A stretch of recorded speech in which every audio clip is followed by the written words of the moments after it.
Welcome back, everyone, to another episode of Indexer Office Hours. Today is the 13th of September, also Merge Week, and this is IOH 76.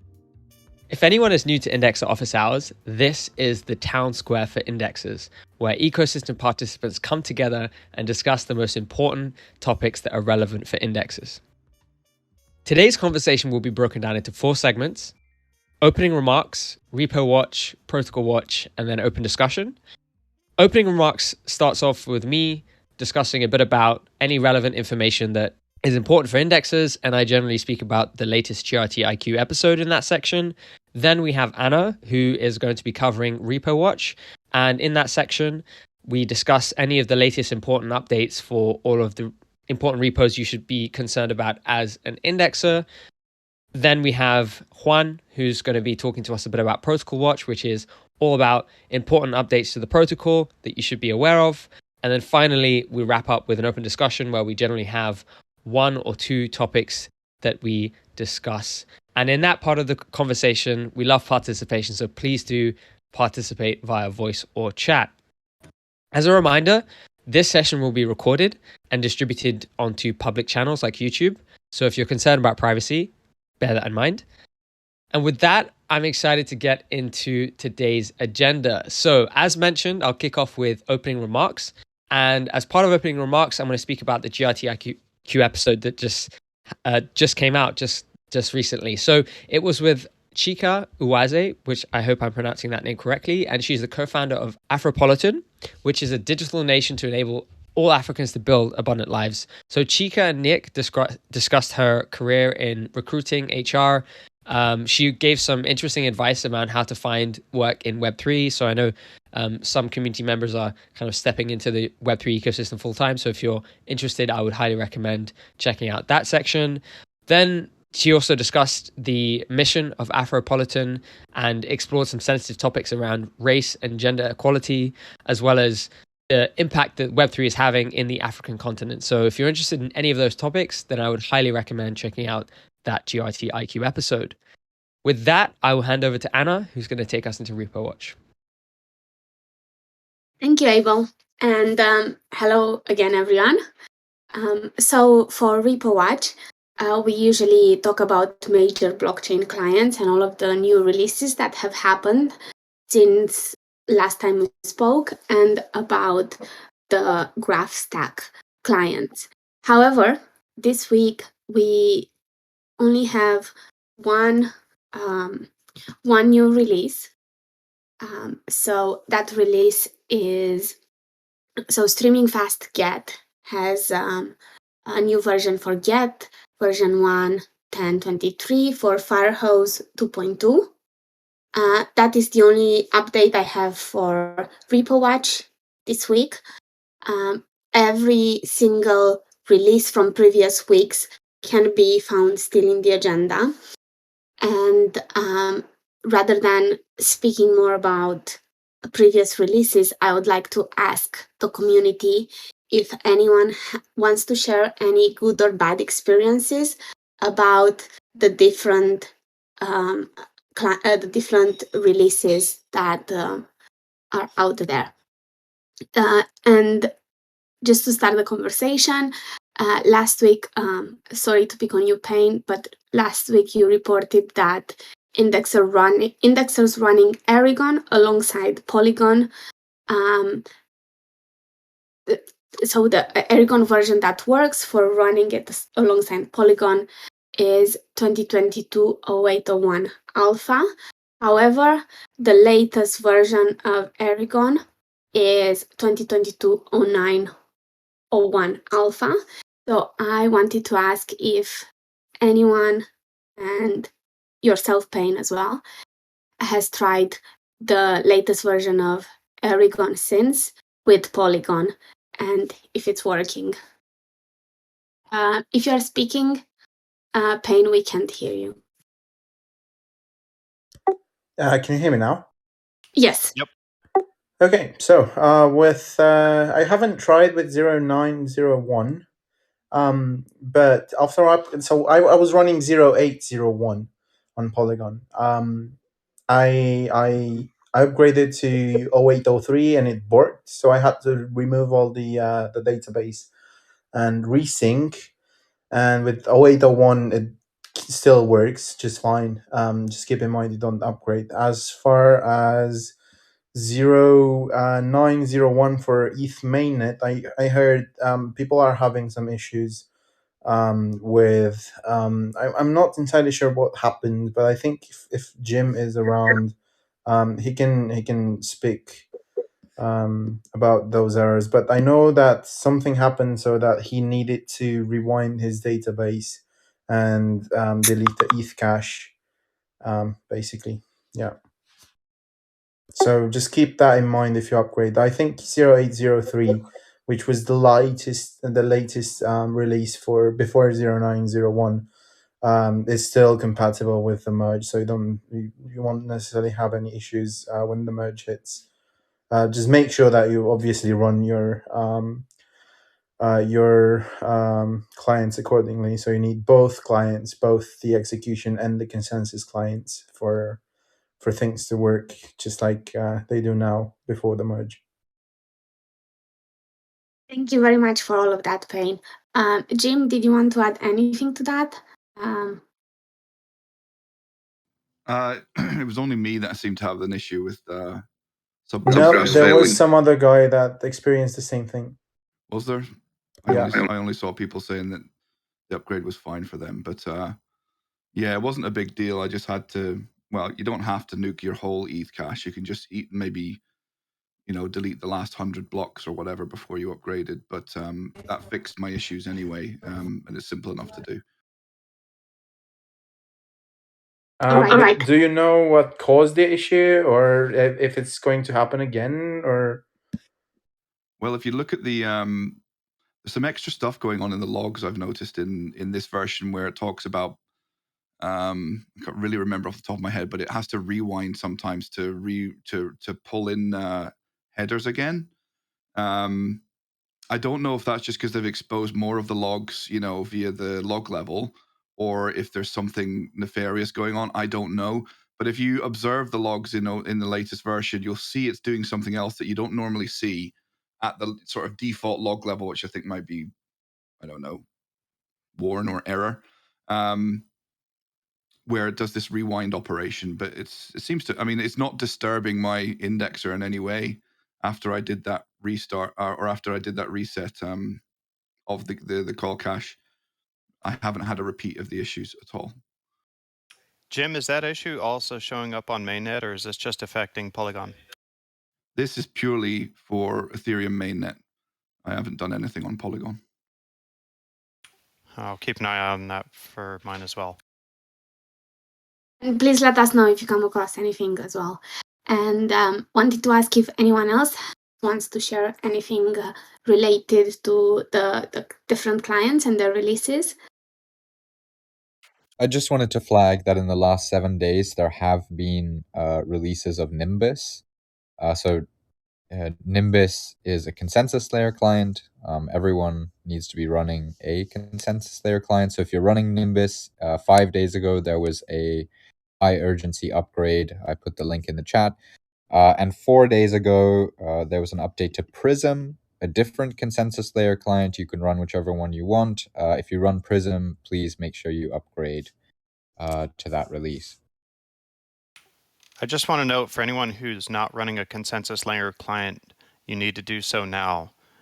For Nimbus, it takes about 3 to 4 days on really good hardware to get the client fully synced. So after the merge, after we hit I forget the term for it, the top complexity, whatever it is. Difficulty. Yeah, top difficulty. Once we hit that, you'll no longer be able to run your execution client and you'll be dead in the water.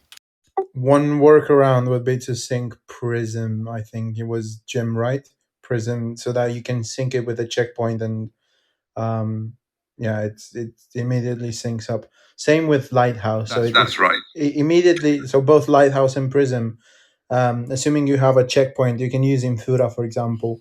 It immediately catches up to the chain head and then it backfills all data, but you don't really need that old data. So anyway, yeah. Same too with Nimbus. There's some checkpoint. Yeah, total terminal difficulty. Thank you, Cohen.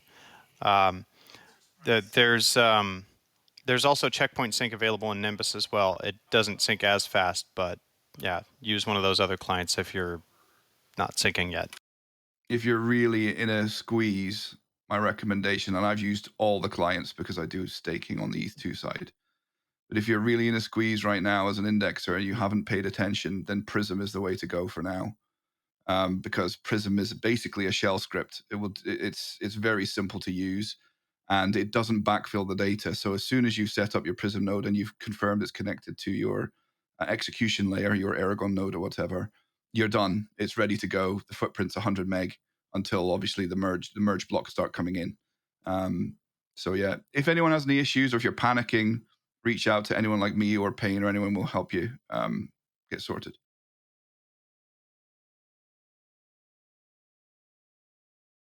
All right. Thank you very much for all of the contributions.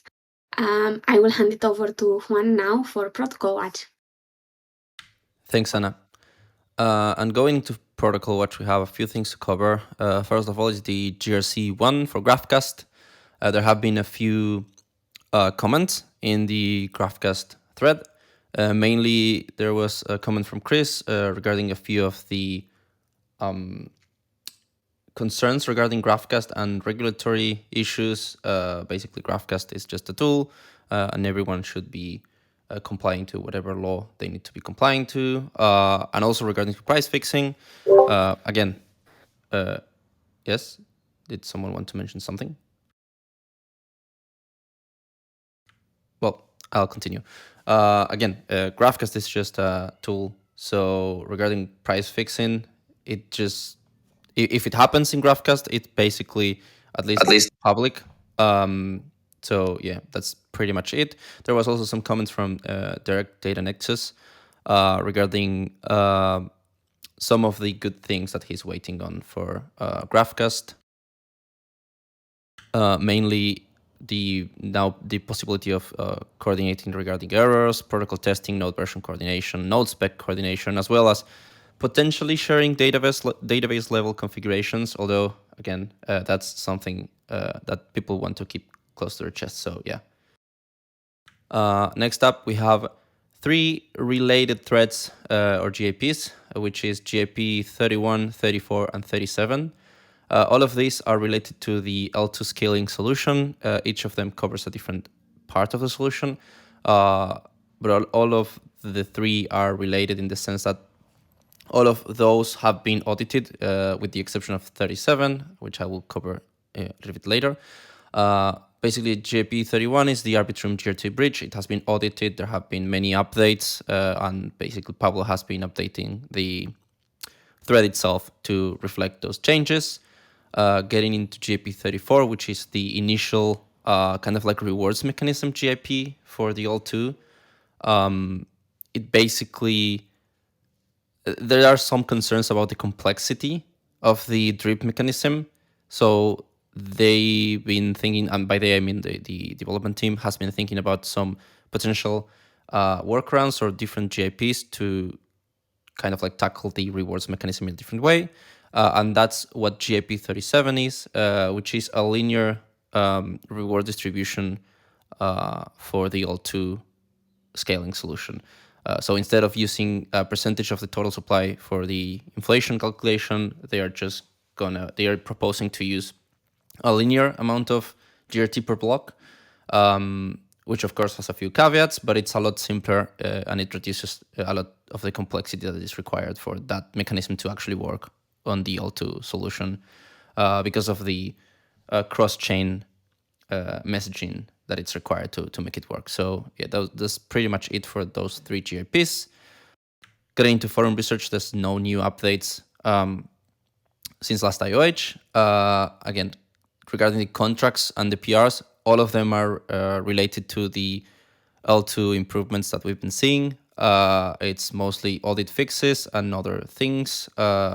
So yeah, that's pretty much it. And regarding network subgraphs, there are no new updates since last IOH. And that's pretty much it for Protocol Watch. So I'll be passing it on to Abel now. Wonderful. Thank you so much. So let's get into the next section of the call. And before I do that, let's go ahead and share my screen. Just bear with me a moment. Okay, let me know if folks can see my screen. Yep. Yep, looks good. Okay. Amazing. Fantastic. So today's conversation, open discussion section, is going to be about two topics. The first is the merge and everything that you need to know as an indexer to be prepared. We've kind of alluded to it a little bit in the repo watch section, and we'll be kind of diving a bit further into the topic now. And then after that, we'll have an open Q&A section on the MIPS program. And if you're not aware, the deadline to join the MIPS program is this Thursday. So please do get on that. And if you have any questions, this is the place to have those questions be answered, whether it be on the call or, in the DMs after the call. So let's get into today's conversation. So as you can see, it is the most significant upgrade in the history of Ethereum. So the merge is the name that's given to the joining of the execution layer of Ethereum. So that's the mainnet that we know and love and use today. It was formerly known as ETH1. And the new proof of stake consensus layer, the beacon chain, formerly known as ETH2. And this is an important step that lays out the roadmap for future upgrades to the network. So just to kind of give you a bit more flavor on what that means, the Ethereum mainnet, which has all of the accounts, balances, smart contracts, and blockchain state, is currently secured by the proof of work consensus mechanism. And the beacon chain, which was shipped in December the 1st of 2020, was running alongside the mainnet for a while, even though it was running on using proof of stake. And effectively, the merge is combining these two systems and finally making Ethereum proof of stake. A really interesting analogy that I liked when reading up on this is from the Ethereum Foundation website. Imagine Ethereum is a spaceship that isn't quite ready for an interstellar voyage. With the beacon chain, the community has built a new engine and a hardened hull. After significant testing, it's almost time to hot swap a new engine for the old one mid-flight.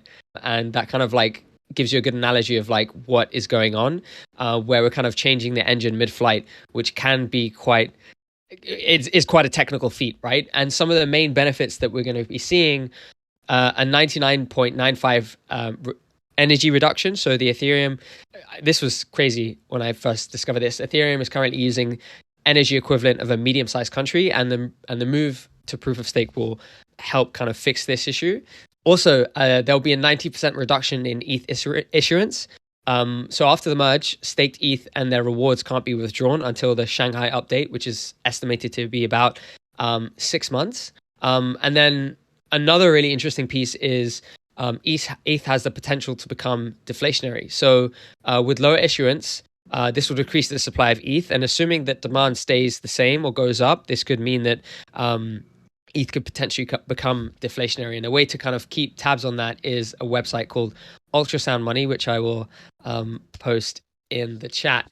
Another interesting aspect is the staking rewards will increase from 4% to an estimated range of between 9 and 12%. So transitioning to proof of stake means that transaction fees will no longer go to miners. Instead, these fees will go to validators and stakers, meaning that there is some interesting rewards to be had. And then finally, I think another interesting aspect that comes with this new upgrade is that anyone can be a validator in POS, right? So even if you have a small Raspberry Pi, you're able to contribute to the network. I will head back here and then ask, what would you say is the general understanding of how to prepare as an indexer for the merge? Would you say, I have a complete understanding of how to prepare as an indexer for the merge? Let me just redo there we go. There we go. Okay. Vote away. Okay, we've got a couple. Okay, it's quite a mixed bag. Quite a few people are saying that they strongly agree. And then there's a few people here who... Okay, cool. All right, well, for those who aren't prepared, then it might be a good idea to cover the topic. Just before we do, this is something that I would like to show you guys. It is a visual representation of what the merge will be like, and it just kind of hopefully will help give you a visual representation of what this looks like. And if you want an even more technical breakdown, this is that. All right, I will hand it to Chris, who will talk us through how to prepare for the merge as an indexer. Thanks, 𝗨𝗲𝗂. Yeah, I don't know how much there is to say. Maybe if we get into Q&A, we can cover any particular questions that people have. But as you know, we've covered in the call, in order to successfully navigate the merge, i.e., in order for your node to continue running when the merge happens, you need to be running both a synchronized consensus layer client. So that could be Prism or Lighthouse or Nimbus. There are others too, but those are the three biggest. And you also need to be running a synced execution layer client, which we're all familiar with. So those are the likes of 𝗨𝗲 or 𝗨𝗏𝗀 or Nethermind or Besu or whatever. Now, that is not where it stops. And you know, you don't just want to be running these things and have them synced. You actually need to connect them together. And so specifically, both of these clients need to be configured with the same JWT. So whichever consensus and execution layer clients you're using, if you look at the configuration help for those clients, there will be some way of passing a JWT file to the process. So, you know, it might be a flag where you pass some path to the file or whatever. But both clients need to be configured with the same JWT. And then the execution layer client, so 𝗨𝗏𝗀, for example, continues to expose the standard JSON RPC interface on port 8545. But once you've configured it with the JWT, it will also expose what is called the engine API. That is typically on port 8551. You then need to configure your consensus layer client to point at your execution layer client engine API. And obviously, the fact that they have the same JWT will allow them to authenticate and speak to one another, or more accurately, for the consensus layer client to pull information out of the execution layer client's engine API. So yeah, again, run both clients, configure them with the same JWT, and point the consensus layer client at the execution layer engine API. And depending on your consensus layer client, you should see some logs that indicate that it is ready for the merge. And 𝗨𝗲𝗂 has linked a merge readiness checklist from the Ethereum Foundation here. Do have a look at that, but be conscious that a lot of the material around the merge, particularly from the Ethereum Foundation, relates to validating. To be an indexer, a graph indexer, you do not need to be an Ethereum validator. So just be aware of that. You need to run a node, and running a node now consists of running these two clients. But if you see any references to running a validator, that is not a requirement to be an indexer on the graph. Think that about covers it. I don't know if we're about to open up for Q&A, but if anyone has questions, please do ask. Chris, I could maybe just add something based on my experiences Please over the last few months. So a lot of people have been asking me, what does this practically mean, right? Because of all of the sort of media stuff out there and even the technical documentation, it's all for the validators, right? So you're often trying to pick out guides or technical guides or whatever and pull out the validator piece and just use the node stuff. And one of the questions that people have asked me, and I've gone away to sort of figure it out, is what's actually happening at that point from the perspective of a node operator, not a validator, but what's actually happening on my new consensus layer node and my old execution node at the moment that the merge occurs. And it's actually pretty simple what's happening. What's happening is once you hit that TTD and the two chains essentially join together to form a unified chain, your Aragon or whatever your execution clients are switching off their proof of work and block gossiping functions, right? And all of the responsibility thereon goes to the consensus client and the validators. All the fork choice logic, all of that sort of stuff, consensus, it all moves over to the consensus client. From that point onwards, your execution node, your Aragon node, is reliant on that connection that Chris mentioned. That's that port 8551 connection between the consensus layer and the execution layer to get the information that it used to get via the gossip part of the Aragon node, right? So all of that's been handed over. And that's basically what we're looking to, when we watch the merge happen, that's what we're watching to see. Is that handover happening correctly? Are blocks still being produced are blocks being produced from the validator side of thing via the consensus client? And is that data making it into our execution clients?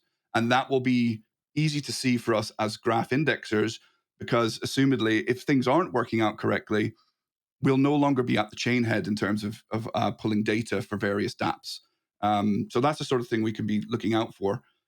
Make sure you've got your logs open if you're up and awake during the merge, and keeping an eye on your graph nodes to see that they're continuing to serve queries and they're continuing to sync past the TTD.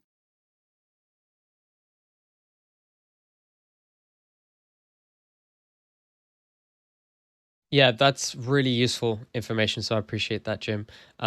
Yeah, couldn't agree more. And with that, I guess we'll move on into the open discussion section and the questions section. I see that Oliver's posted a question, but I think Chris has gone ahead and answered that. So if anyone else has any additional questions, fire away. Either unmute your mic or write in the chat. So who's going to be going to the watch party on YouTube? So we are thinking about hosting our own watch party, where we'll be watching the Ethereum. It'll be like a stream of a stream, where we'll be watching the party on YouTube. But then also we'll be having a few dashboards up, and as Jim has alluded to, kind of having the logs up and having an indexer related kind of discussion. But yeah, we'll definitely be there for sure. It's happening at like 5-6 a.m. my time, so I'm gonna have to get up early. Hey, it's 5 o'clock somewhere. Yeah.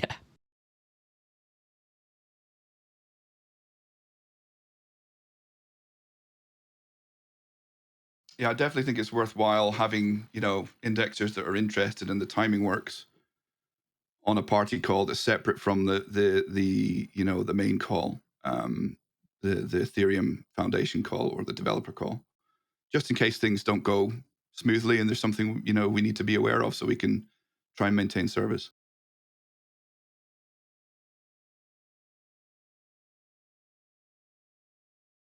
Jim, one question. So when Aragon and so Lighthouse is like talking with Aragon on port 8551. So is it mainly for like verification of block production, or is it like Lighthouse in the hindsight will be modifying some kind of data or block for Aragon? The consensus, I believe it's a one-way relationship, right? So the consensus layer is talking to the execution layer. As for what it's actually sending, I'm assuming it's block data. Chris, maybe you or someone who understands the mechanics can talk more to actually what it's sending. Yeah, that's exactly right. Like, practically speaking, information flows two ways. But it's a request response paradigm, and the consensus layer client initiates the request, hits the execution layer client, passing it data. And of course, the execution layer client can pass data back to the consensus layer client in the response. Yeah, and so that data is like read only, or it's like it's write only also. So is it like I mean those are, I'm just trying to understand uh, are those request responses read only, or is it like they're actually modifying each other data through those APIs? I don't know if I would. Yeah, I mean, the data that is exchanged between the two clients does inform how the chain moves forward. So, but I think it's maybe clear to it's worth clarifying that this engine API interface that exists between the consensus and execution layer clients, that is not like the JSON RPC interface. So it is, you'd never expect a consumer of the node to interact with the engine API in order to transact or get data out or something to that effect. You would still continue to use the existing JSON RPC interface on port 8545. The engine API is really just to facilitate the communication between consensus and execution. Sure. Thank you. Okay, the questions are flooding in via chat.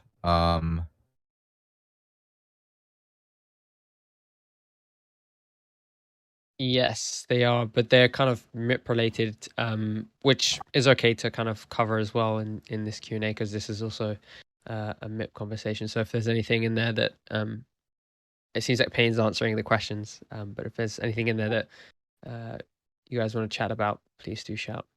I'm not sure if you need to start the mainnet indexer in advance, but I would rather do that than just hurry and do things in a hurry in the when we're gonna migrate everything to mainnet. So it's better to have it there because you never know when you're gonna run into issues. We've had a lot of questions in the Discord over the last week or two, and this is a recurring one, right? Do I need to have my testnet stack, my mainnet stack running before I apply or before it starts? The answer is no. And just to be clear, I am just alongside you as an applicant, everybody. I am not part of the MIPS program or managing it. This is just information from what I gather when I ask questions. But it does make sense to have both of those environments up and running beforehand. So any work you do now will be beneficial to you and your stress levels once the program starts. So it would be in your best interest to get those up and running now. And I'll tell you that as we sort of approach the actual program starting, people who have the knowledge will have less time to answer your questions. Now is the time to start getting your stack up and running. If you want to get some support from, folks like myself, Payne, Mark from 𝗨𝗨𝗪, anybody who's around to answer your questions, now is the time to start asking those questions when you build your stack. There's a good question. Can we start with RPC providers like Alchemy, QuickNode, or do we have to run our own RPC servers? Does anyone have an answer for that? In terms of performance, you would rather want to have your own RPC because those are very slow and very costly. So for subgraphs sync time, it's much preferred to have it as close as possible to your indexer node as possible because latency greatly affects indexing speed. You won't even get to that point though, will you? You'll hit your however many compute units or requests, however, Alchemy and Infura do it differently. You will hit those ceilings on the dev tier, for example, 200K, you'll hit them really quickly. Yeah. That's what you'll find. Yeah, that's true. And what about higher paid plans? Because like becoming an indexer is already a learning curve, right? And if we also have to provide for our own RPC servers, it's also a lot of work. So just imagine you don't care from the beginning for a high performance or like indexing a lot of graphs. Would it then still be feasible to use, let's say, the highest paid plan of QuickNode or Alchemy? or would you run out of credits? Absolutely, you can. There are a few providers out there now. It's been a while now since I used them, right? But back when we were doing mission control, the first testnet, obviously this is exactly the type of thing that everyone was discovering, Chris. And I guess the only one I thought was feasible at the time was, I'm not going to name a name, but there are providers out there that will allow you access to a shared archive node, for example. And obviously you're going to get rate limited on that, but you might find that that's a good place to start before thinking about syncing your own archive nodes. But what I would say is, back then we had to wait months to sync a parity archive node. It was, to own one of those was like, wow, you own an archive open Ethereum node. Wow, that's amazing. Now it's almost trivial, right? Where it's not quite trivial, but it's almost trivial to sync an Aragon node. And even with Gnosis, or the first chain coming up, you're looking at similar footprint to the Aragon node for ETH mainnet, about 1.7 terabytes, something like that. So yeah, absolutely, you can go with those platforms if you want to, with the trade-offs you've mentioned. But I would always say, if you're really serious about this and you're going to head to mainnet, think about how you might run Aragon nodes. And most of us, we all run our own Aragon nodes. And you can run an Aragon node at home and access it via, connect it to your graph infrastructure elsewhere if you want to. That's absolutely something you can do, and it'll save you a lot of money. All right, thanks. So I actually have a second question. I heard the deadline for the submission is Thursday, but my identity verification, it's still pending. What happens to applicants whose identity verification is still pending? I think if you started your KYC before the deadline, you should be fine. But Yeah. I'd rather have Martin to confirm. Yeah, I can confirm that the application deadline is tomorrow, but the completion of the KYC, you have a couple, until the program starts. So that's fine. All right. So right now I'm still waiting for the KYC to be reset, so I cannot start. Can you ping Alex or reach out to info at the Grafted Foundation? And yeah, we'll solve it. It should be easy. And about the KYC as well, at which point should we follow up with the foundation to make sure the KYC is not lost or stalled, or if there's any problem with our application? A couple of days after you reach out. Yeah. Okay, so I'll be reaching out. I've been waiting for. Yeah, sure. Don't worry. Don't be shy.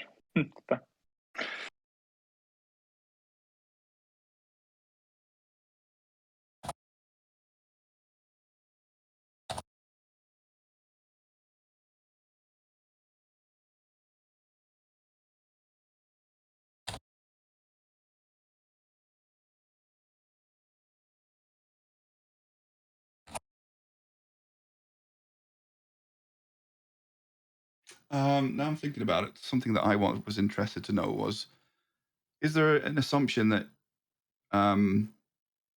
or is there a sort of separation between testnet and mainnet rewards? So could you feasibly work on the testnet side of things and do well, and never bother actually migrating to mainnet and get rewards?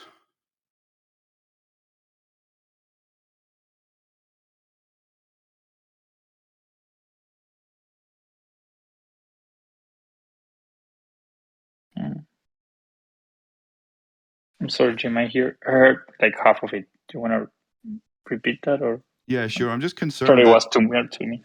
I'll rephrase it. I'm concerned that people will have the ability to grift, right? So come in, do well in the testnet phase, and not bother actually running a service long term on mainnet. So I'm wondering how the rewards will work in that situation. Are the rewards tied to a requirement to migrate onto mainnet ultimately? Correct. Yes. Brilliant. Yes. Of course. Yeah. If not, people wouldn't be, incentivized to. Thank you. That's what I wanted to hear. The main goal for the MIPS program is to have those subgraphs supported on mainnet after all. So, yeah. Correct. And as a baseline for that, the goal of the program is to foster the supply side of indexers on each chain on the network. So it would be like a basic starting point that people migrate. Yeah, exactly.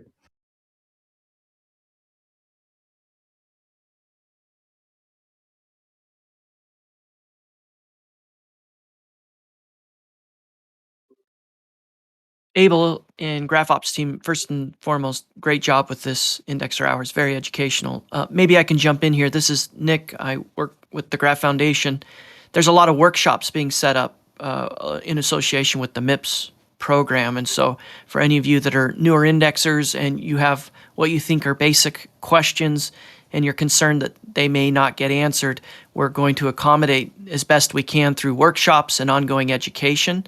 In addition to that, GraphOps and the Indexer office hours, there's going to be a 30-minute Q&A bolted on to the weekly Indexer office hour sessions as well for newer indexers or participants in the MIPS program that have questions. And so that won't launch this week per se, but in upcoming weeks, you'll have a 30-minute post-Indexer office hours Q&A directed specifically for newer indexers in the MIPS program. So a lot of support coming.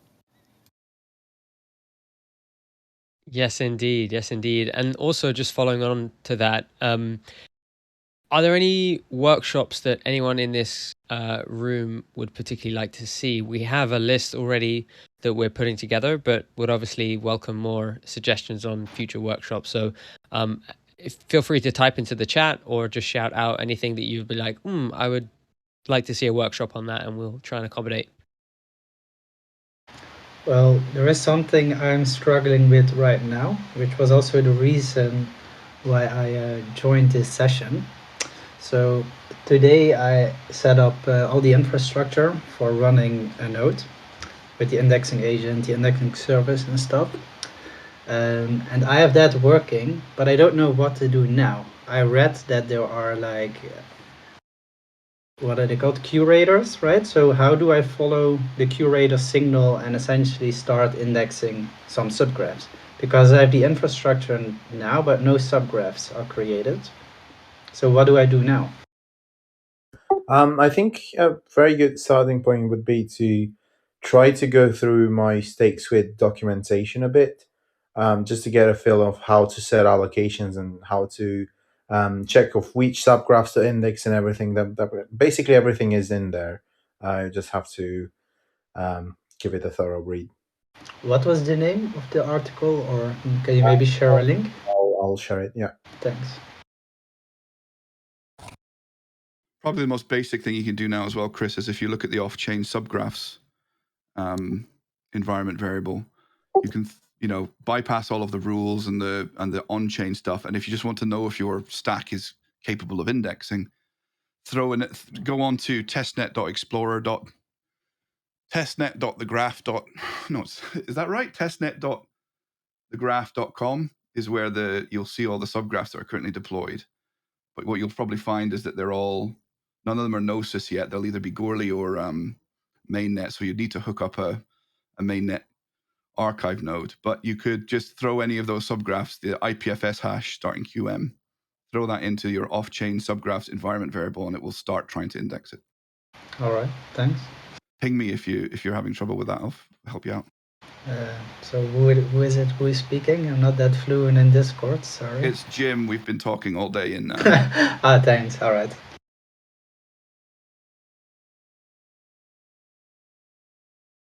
Great. Well, it's good to hear that you've got a response to that question. Anyone else?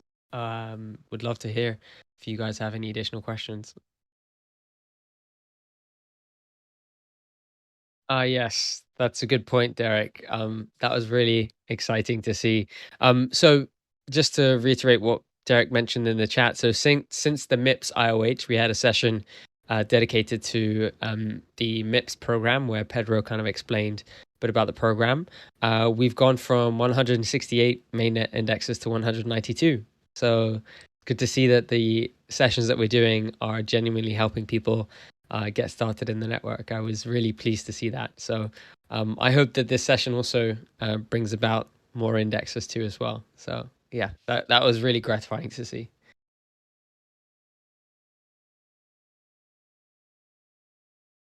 All right, well, we're coming up to the top of the hour.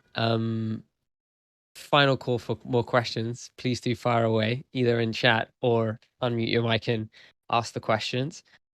My hope is that anyone here who's on the fence about applying for the MIPS program can have their questions answered. So if you have any burning questions, like, please do ask away. We obviously do have the Discord where you can ask questions after this session, but right now we have some of the most active indexers in the ecosystem. So if there's anything that anyone has in terms of questions, please do fire away. Oh, I like that, Nick. That's a good poll.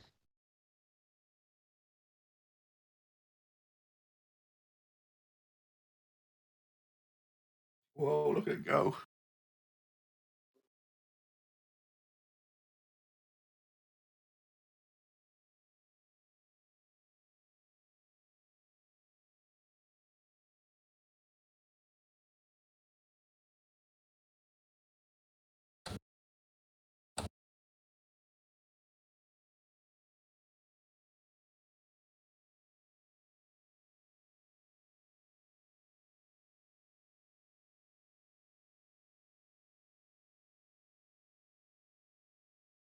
I'm just curious, for those who posted a maybe, so that's 𝗀𝘀𝗀𝗀 and Peter Pan, is there anything that you guys are on the fence about, or anything that we could do to answer any questions to help perhaps maybe nudge you guys towards a yes maybe?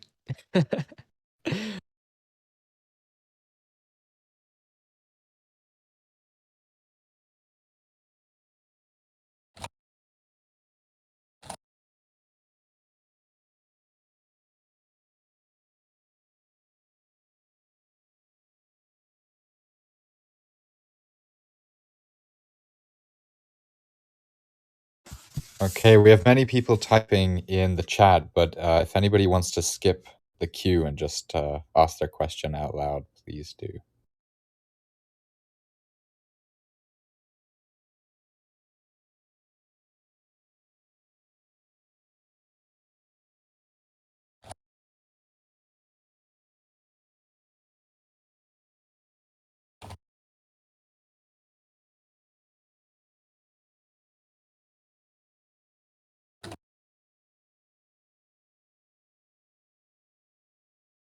That's really nice to hear, Peter, that you're on your way.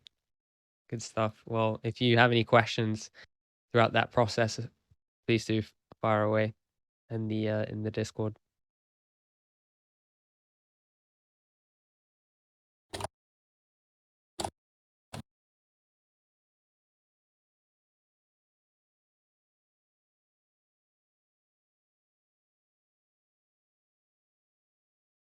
All right, what's next? Cool. Well, the discussion was about the merge and MIPS Q&A, but it seems like folks have had their questions answered in regards to both of those topics. So unless there's any particular topic that anyone wants to discuss without the recording, then we may wrap up here. Oh yes, we'll definitely share the slides. I will post a link in the stage chat shortly after the call is over. So just feel free to revisit the stage chat, and then you'll have access to the slides. So yeah, thank you for asking, Peter. Okay, cool. Well, I mean, I've asked many times, so and we're at the top of the hour. So I'll take this opportunity to say thank you to everyone who joined today, and I hope you guys learned a few things. I certainly did, and we look forward to seeing you all next week for another edition of Index Office Hours. Take care, everyone, and see you soon. Cheers, Joel. See you guys. Bye. Take care. Thank you, Abel. Bye.